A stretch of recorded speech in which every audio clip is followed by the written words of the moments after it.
mtu asiyekuwa wa jinsia yako, mke wa mtu, unamfanya tu ghafla wao. Mazistiti yake anabana kifua chako. Huna adabu. Huna adabu. Binti wa watu na mwao tu wao.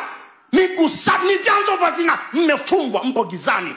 Hamjui, hamuoni. Nuru imewaka. Nuru imekuja. Ni hatari. Ni hatari.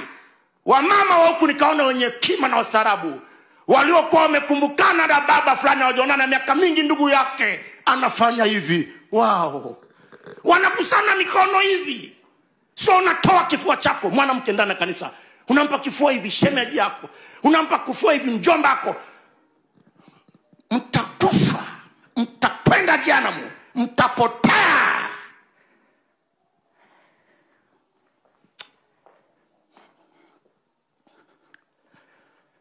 Mmeruhusu nguo za aibu sebuleni mwenu wa baba. Nani atakaye mponya mtoto wako na kutamaniwa? Ikiwa umetoka nyumbani kwako na suruali membana, wewe mzazi, na unaona, utakataje akilala na kila mwanaume? Kwa sababu macho aibu anasema yakiona yatapotea.